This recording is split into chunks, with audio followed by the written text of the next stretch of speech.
guys are okay and not taken over by any evil entities and or mind-manipulating life forms? Why do you ask? I don't know. You're just not making as many long-winded speeches as usual. We're just making sure that you don't stumble across anything. I mean, don't stumble across anything. I mean, segue into another conversation. Well done. Well, let's wrap up Matrix Month by taking a look at what many consider the worst of the Matrix trilogy, Matrix Revolutions. Oh, come on. It wasn't that bad. While Matrix Reloaded had a strong opening at the box office, the audience reaction was less than thrilled.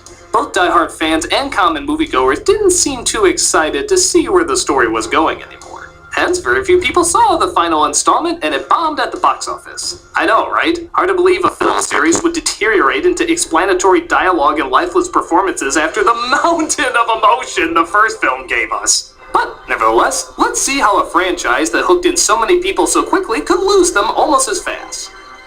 So, let's take a look at... Oh, something's on my foot. Motivation and emotion. You too can figure out even the most basic of human emotions by reading this book.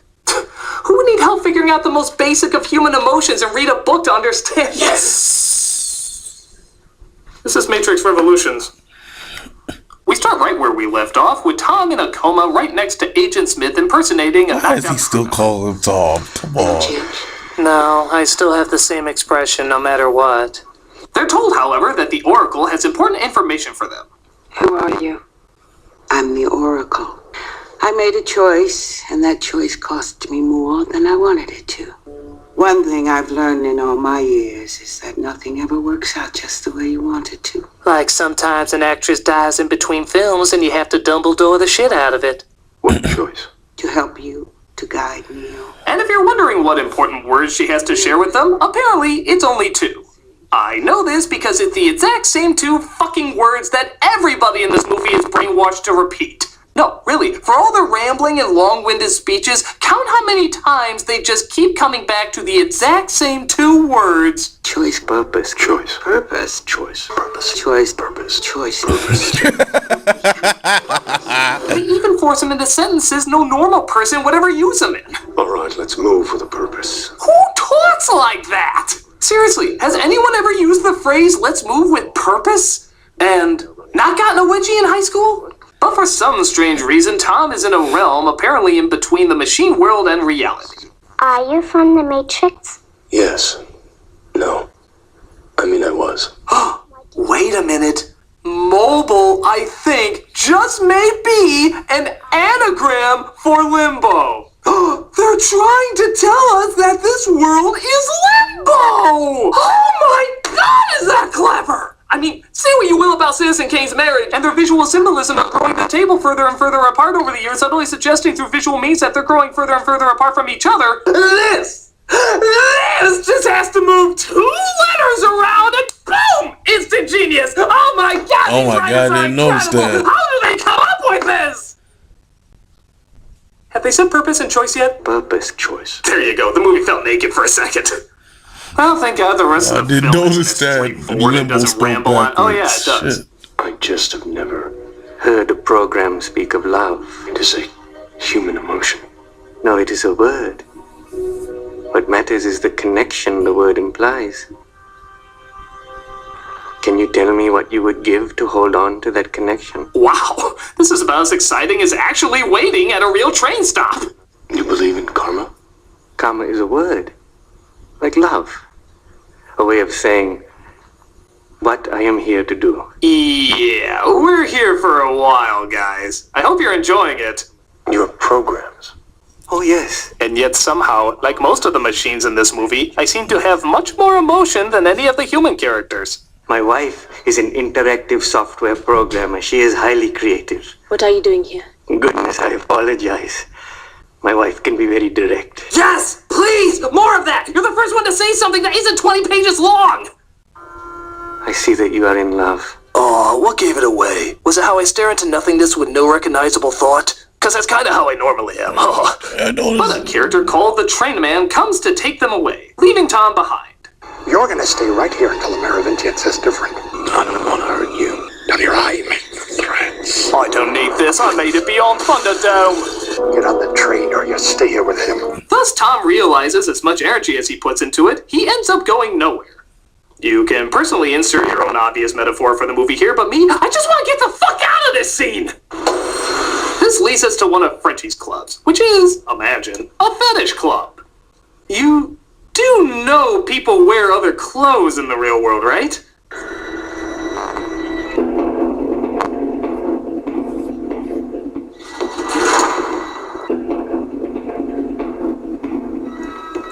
Gotta be kidding. You must be ready to die.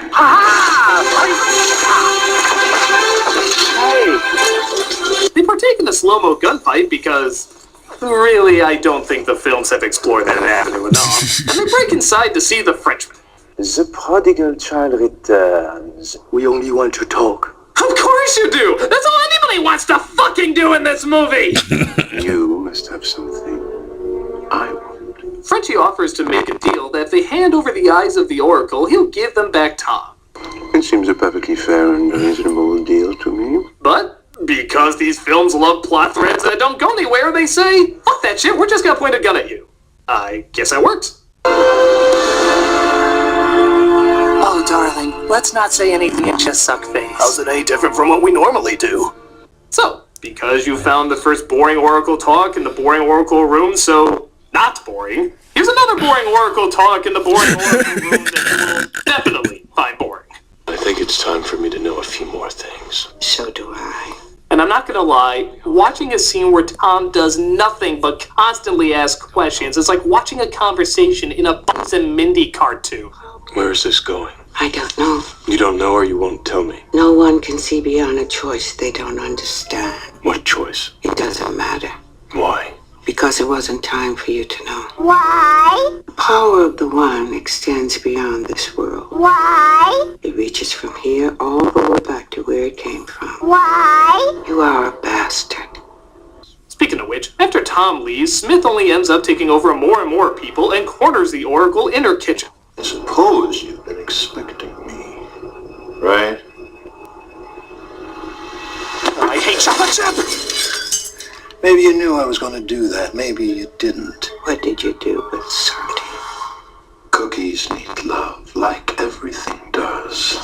Okay, this film might have been worth the price of admittance just to hear Hugo Weaving say that line. Cookies need love, like everything does. Actually, I think every Hugo Weaving movie needs that line. Beneath this mask there is an idea, Mr. Critic.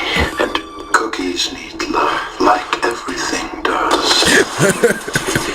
Megatron Prime! Cookies need love. They deserve to choose for themselves. The end has come. You will not be our end, but his. Cookies need love, like everything does. Coming out of him, it just sounds magical. But he ends up taking over the Oracle, which leads to one of the silliest and most famously goofy laughs in movie history. Oh yeah, I remember that.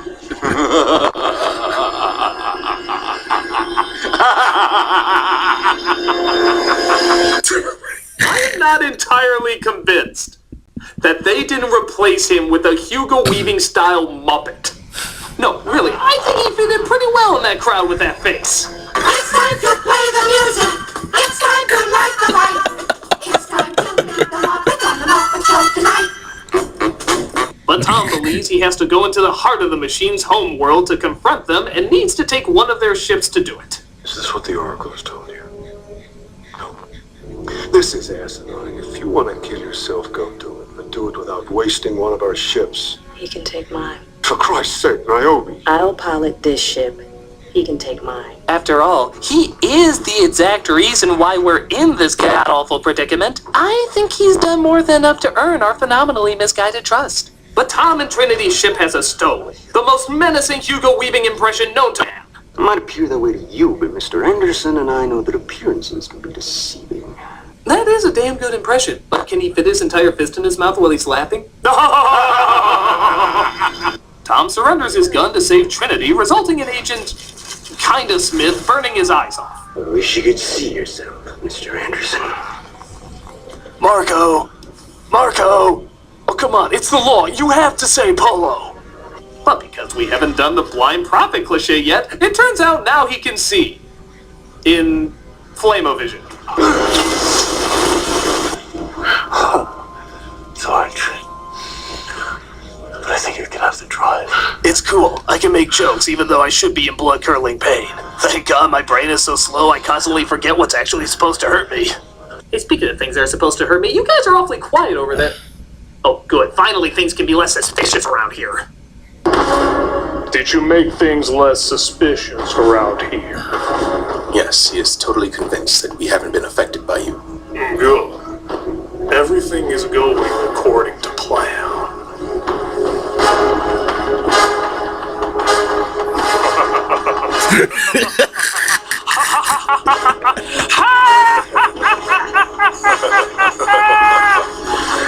Silence. Only I may do the meme-worthy laugh. Sorry. It's okay.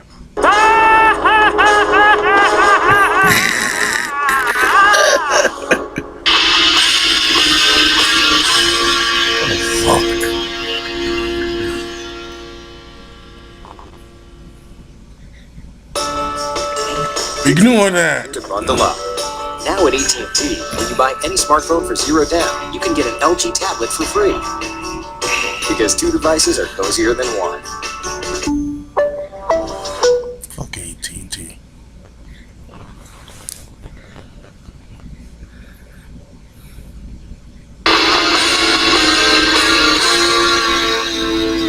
So Zion is about to be wiped out by an army of machines.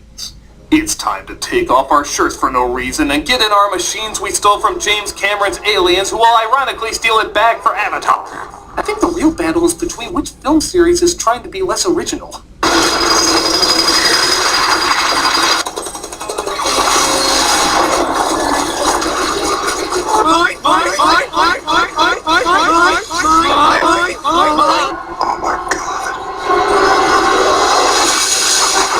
And to think, this is all because our beloved Messiah said, fuck it, I want to get laid more. You all can get axed off by Cthulhu sperm while I run away taking one of your ships that's essential to your survival.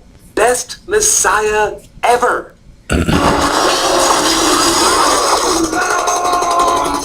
So I hope you like people shooting upward and shouting ah, because there's exactly 20 minutes of it you get to watch. Yup, 20 minutes of this, folks, in all its visual wonder. Just look at all the palettes of color that they have on display. Like gray, dark gray, vomit gray, snot gray, stone reflecting off of dim fireplace gray, and all accompanied by flashing lights so constant that even a rave in a haunted house would get bored by it. But Morpheus' ship comes in with, for lack of a better term, the friggin' off switch, and finally stops the fighting.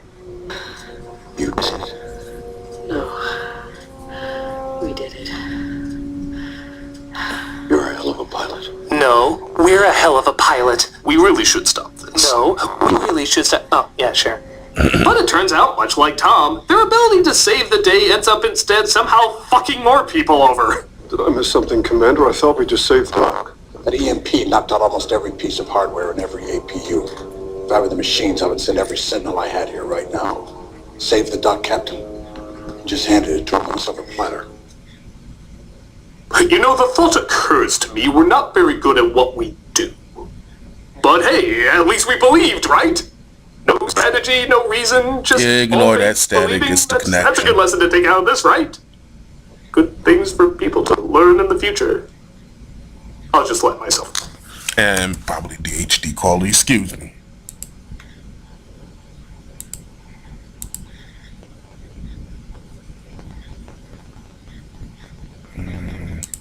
Meanwhile, Tom and Trinity continue to fly towards... Ignore the static, it's the connection. But they are eventually spotted after a pretty friggin' long time. However, Tom is able to zap most of them with his Jesus beams, but they eventually end up touching his spirit? Which means they have to go higher up.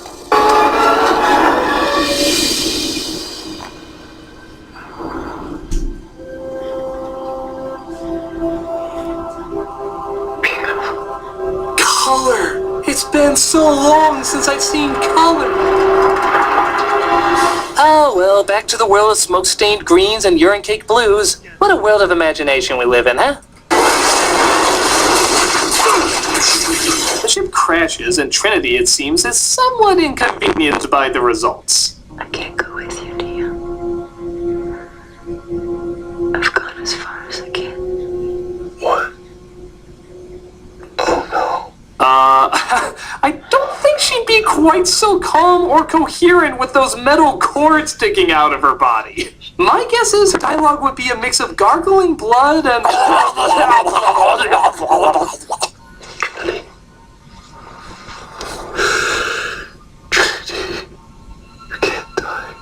No, really, you can't die. You don't have the acting ability to do so. You brought me back once. But not this time. Wait, try to think of something the Oracle said. We've escaped this scenario with bullshit loopholes before. Why the hell can't we do it again? How grateful I was for every moment I was with you. But by the time I knew how to say what I wanted to... Jesus Christ, lady, your death scene is literally 4 minutes long. Fucking Rasputin died faster than you. But you brought me back. There is another Anderson.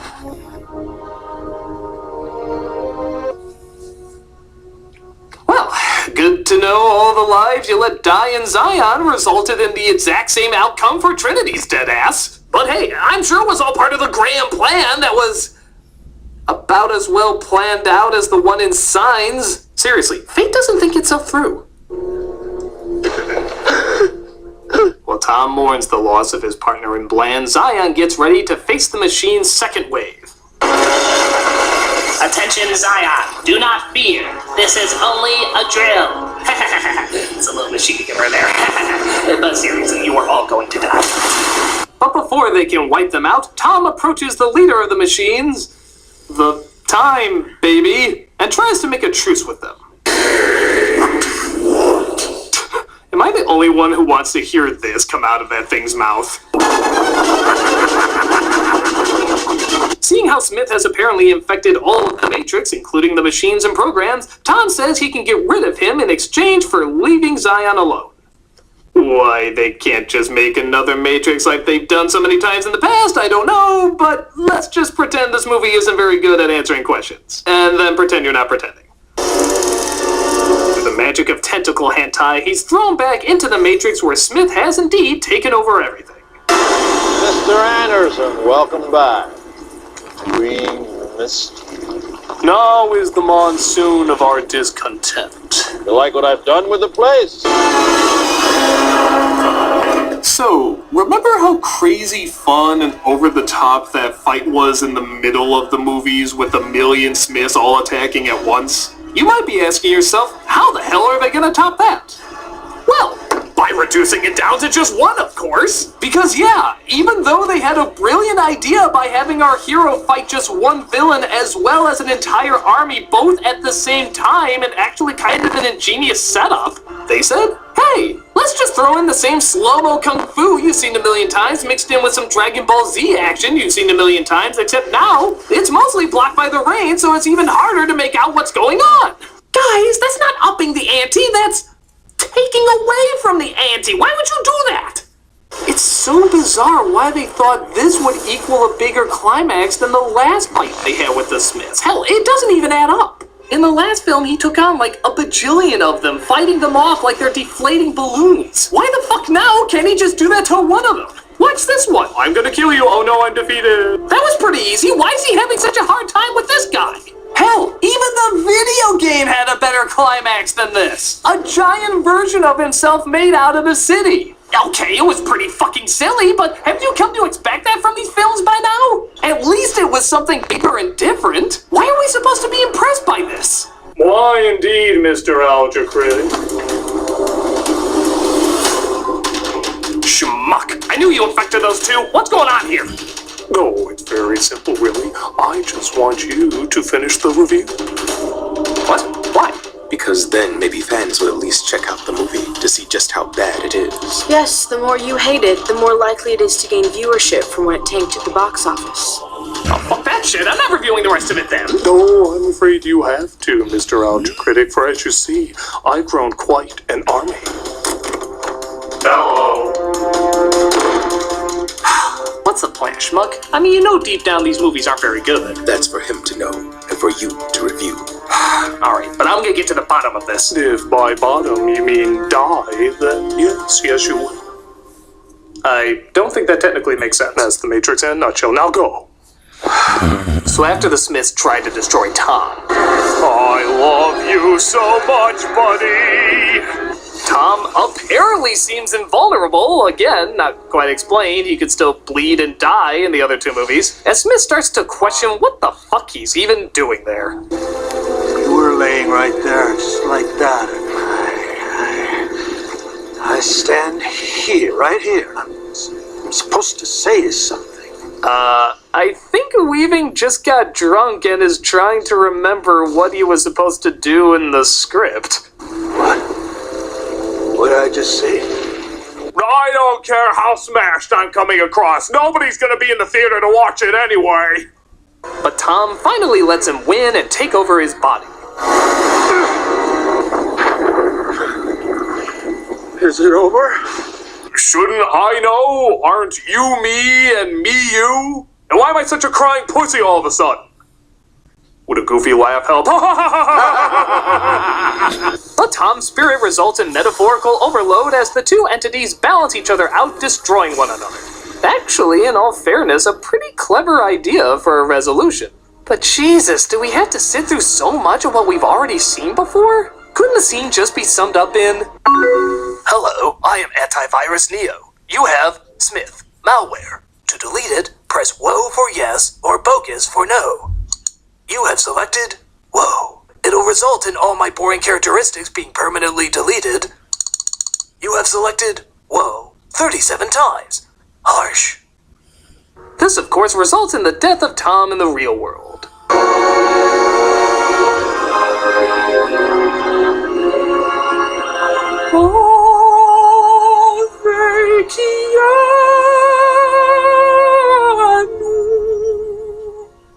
While that's going on, it looks like Zion is finally safe. Zion! Zion, it's over! It's over! The war is over! Thanks, random boy with no authority who we're just gonna choose to believe for some reason. So everything goes back to normal and the machines agree to free anyone who wakes up from the Matrix in the future. Obviously, they will be freed. I have your word. What do you think I am? Human? Well, you machines do seem to be very emotional, so I think that's kind of a legit question. Look, look! Just look at that. Did you do that? For now. I know he'd love it. Will we ever see him again? I suspect so. Someday. Someday he might do a film to revive his career. Let's just pray that Cowboy Bebop movie is a rumor. Did you always know? No, I didn't. But I believed. As programs do? Well done, Mr. Alger Critic. And now it seems there's no purpose to your existence. That may be all well and good, but have you considered this? Hi, a gun! No blood. Wait a minute. I know what you guys are. You're the strangers from Dark City. Very clever, yes. But why? What do you do? We were so pissed off that our movie bombed, earning only the slightest of a cult following. We knew we had to retell our story to a more popular market. So we dumbed it down for a broader demographic. Who are these guys again? The strangers from Dark City. Very clever, yes. But why? What do you do? We were so pissed off that our movie bombed, earning only the slightest of a cult following. We knew we had to retell our story to a more popular market. So we dumbed it down for a broader demographic. Of course. A world controlled by emotionless entities. A lead who adapts to his powers. A dark environment ruled by human imposters secretly observing them. Hell, it even ends with two people flying around destroying a city. But it wasn't enough. So we replaced character development with gunfights. Vague undertones with obvious symbolism. And classic film noir with sexy people in tight outfits. It was a big hit, but something went wrong. The audiences caught on to our gimmicks and grew tired of the sequels. But you, Mr. Alja, you can say how bad it is and grow the audience's curiosity back. No. You know as well as I do, more attention should be brought to things that are timeless, not what's just popular for the moment. We've tried it before. We dare not try it again. Nor will you. Mr. McCritic, catch! Chester, I told you, I don't do anything beyond pot. No, insert it into your head! Oh, that makes much more sense. You're probably wondering why I keep appearing in all your memories. It's because I have inserted myself into them. For as you see, I have been studying the strangers for some time. Really? It's a hobby. But I have also discovered how to destroy them by using their very own power known as ruining. Ruining? The ability to ruin a perfectly good idea with unfit action and mindless puppets that they call characters that the viewers can imagine themselves as. But you can ruin too, Critic. All you have to do is finish the review, but you must act now!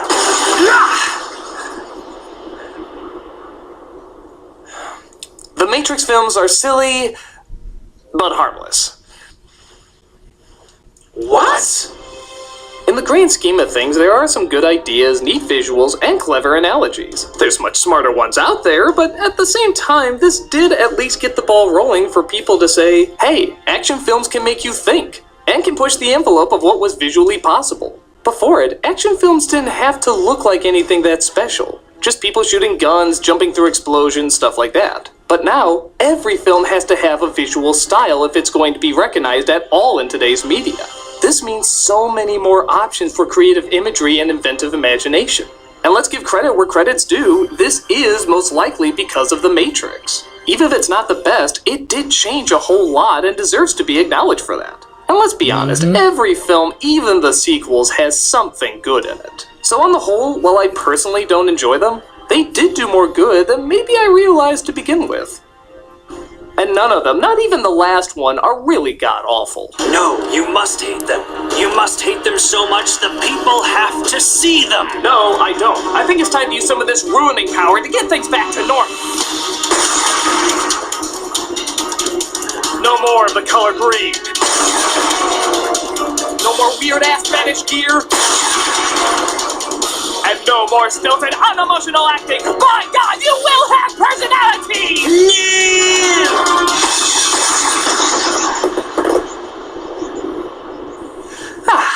Much better. I'm dying, Nostalgia Critic. We researched so many popular stories, so many timeless philosophies, so many important sounding words. Why couldn't we make our characters more human? You want to know what makes a character human? Well, you're not going to find it in this. Went looking in the wrong place.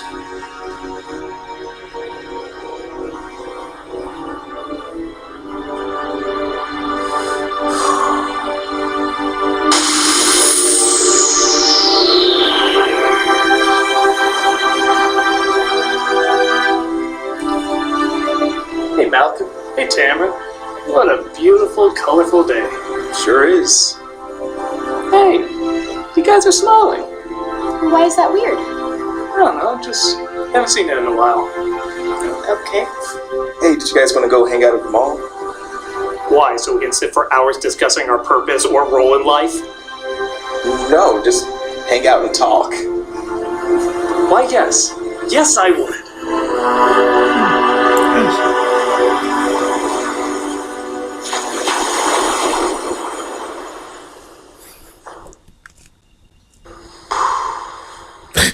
She's still here. I spy with my little eye something beginning with M. Me. Yeah.